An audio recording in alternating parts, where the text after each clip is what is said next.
कई हजारों वर्षों पहले अयोध्या पर राजा नभिराज का राज था।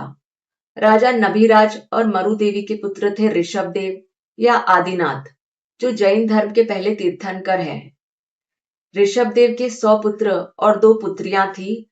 आज हम अधिकतर ऋषभदेव के 2 पुत्र भरत और बाहुबली की बातें करने वाले हैं। ऋषभदेव ने अपने सभी बेटों को किसी न किसी क्षेत्र में सक्षम बनाया था। भरत को सामाजिक देखरेख में और बाहुबली को आर्चरी तीरंदाजी में सक्षम बनाया था। लेकिन आगे चल के ऋषभदेव अपने राजपाट की चकाचौंध से ऊब गए। उन्होंने सब कुछ त्याग दिया और पहाड़ों में ध्यान करने के लिए चले गए। लेकिन जाने से पहले उन्होंने अपने सभी बेटों को एक एक प्रांत राज करने के लिए दिया। भरत को अयोध्या दिया और बाहुबली को पोढ़नपुर दिया।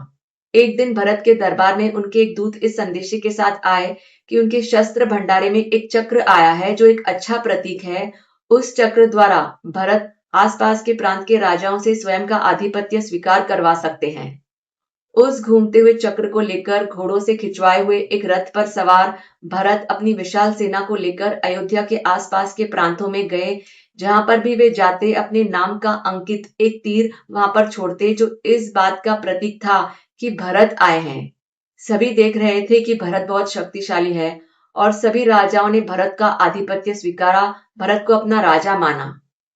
अयोध्या के आसपास के प्रांतों के बाद भरत कलिंगा गए, जो आज के समय का उड़ीसा का भाग है।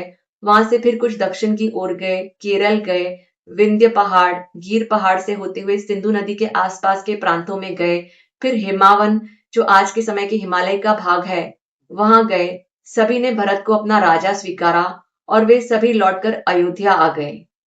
लेकिन भरत का वह चक्र आगे अयोध्या में प्रवेश ही नहीं कर रहा था। भरत के एक मंत्री का कहना था कि उनके किसी भी भाई ने उन्हें राजा नहीं स्वीकारा है, इसलिए वह चक्र आगे नहीं बढ़ रहा है। भरत ने अपने दूतों को उनके भाइयों के दरबार में भेजा और उन्हें यह संदेशा दिया कि उन्हें अपना राजपाट त्यागना होगा और भरत को अपना राजा मानना होगा। ये तो किसी भी भाई को स्वीकार्य नहीं था और इस बात पर राय लेने के लिए वे पिता ऋषभदेव से मिलने पहाड़ों में गए। और पिता ऋषभदेव ने बेटों से कहा कि राजपाट की वजह से भाइयों में लड़ाइयां होती हैं। जैसा भरत कहता है वैसा करे, अपना राजपाट उसे दे दे। सिवाय बाहुबली के भरत के सभी भाइयों ने अपना राजपाट उसे दे दिया। बाहुबली का भरत के लिए संदेशा था कि यदि उसे राजपाट चाहिए तो रणभूमि में आकर उसे लड़ना होगा और स्वयं की श्रेष्ठता उच्चता दिखानी होगी, और जीतने के बाद वो राजपाट ले सकता है। और एक दिन निर्धारित किया गया और दोनों राजाओं की सेना रणभूमि में आ गई। लड़ाई के पहले दोनों पक्षों के मंत्रियों की एक बैठक हुई। उस बैठक में उन मंत्रियों ने यह निर्णय लिया कि यह लड़ाई किसी निर्दोष को न्याय देने के लिए या किसी पीड़ित को किसी पीड़ा से मुक्त करने के लिए नहीं लड़ी जा रही है। यह लड़ाई तो केवल इसलिए लड़ी जा रही है, ये पता लगाने के लिए कि दोनों राजाओं में से श्रेष्ठ राजा कौन सा है। और ये तो दोनों के बीच कुछ स्पर्धाओं द्वारा भी पता किया जा सकता है। और इसके बारे में उन्होंने दोनों राजाओं को बताया और यह भरत बाहुबली दोनों को स्वीकार्य था। 3 स्पर्धाएं रखी गई। पहली स्पर्धा में दोनों राजाओं को एक दूसरे की आंखों में देखना था।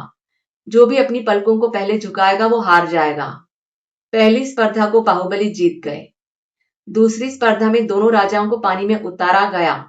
भुजाओं के बल से सामने वाले पर पानी के प्रहार करने थे। जो भी प्रहारों को नहीं सहन कर पाएगा वो हार जाएगा। भरत ने अपनी भुजाओं की पूरी ताकत लगाई और पानी के प्रहार बाहुबली पर किए, लेकिन उनका कोई भी प्रभाव बाहुबली पर नहीं पड़ा। फिर जब बाहुबली ने पानी के प्रहार भरत पर किए, भरत पूरी तरह से एक तरफ झुक गए। उस स्पर्धा को भी बाहुबली जीत गए। तीसरी स्पर्धा कुश्ती की थी और सभी देख रहे थे कि इस स्पर्धा को भी बाहुबली जीत रहे हैं। बाहुबली ने अपने दोनों हाथों से अपने भाई भरत को ऊपर हवा में उठाया। फिर बाहुबली के मन में कुछ परिवर्तन हुआ और भरत को अपने कांधे पर रखा और हल्के से जमीन पर उतार दिया। इस स्पर्धा को भी बाहुबली जीत गए थे। भरत तीनों स्पर्धाओं को हार गए थे। बहुत क्रोधित हुए अपने उस चक्र को निकाला और उसे बाहुबली की ओर फेंका। वहां उपस्थित सभी लोगों ने एकजुट होकर कहा कि ये तो छल है। वह चक्र बाहुबली के इर्द गिर्द घुमा और फिर बाहुबली की उंगली में जाकर बस गया, वहीं पर घूमने लगा। और बाहुबली ने भरत से कहा कि इस तरह से छल करके उसने दोनों के पिता के नाम को हानि पहुंचाई है और शायद वह नहीं जानता कि यह चक्र स्वयं के भाई पर असर नहीं करता है। बाहुबली ने अपना राजपाट भरत को दे दिया। अपने गहने त्याग दिए, अपने महंगे आभूषण त्याग दिए और वहां से चलने लगे। भरत ने बाहुबली को रोकने का प्रयास किया, बाहुबली नहीं रुके, पास के जंगलों में चले गए और एक पेड़ के नीचे ध्यान करते हुए वे खड़े रह गए। कई दिन, हफ्ते, महीने बीते। बाहुबली के पैरों में चींटियों ने घर बनाने शुरू कर दिए, उन पर बेल, वृक्ष, सर्प चढ़ने लगे। लेकिन बाहुबली को केवल ज्ञान नहीं प्राप्त हो रहा था और इसकी चिंता भरत को होने लगी और इसके बारे में बात करने के लिए वे पिता ऋषभदेव से मिलने के लिए कैलाश पर्वत गए और ऋषभदेव ने भरत को बताया कि बाहुबली का मानना है कि जिस धरती पर वह खड़ा है वो उसकी नहीं है, भरत की है। और यह राय दी कि भरत अपने परिवार वालों को लेकर बाहुबली से मिलने जाए। भरत अपने परिवार के सदस्यों को लेकर बाहुबली से मिलने गए, उन्हें प्रणाम किया और उन्हें कहा कि यह धरती उसकी, भरत की नहीं है और कभी भी नहीं होगी। यह धरती तो सभी की है और बाहुबली से आशीर्वाद मांगा। फिर बाहुबली को केवल ज्ञान प्राप्त हुआ।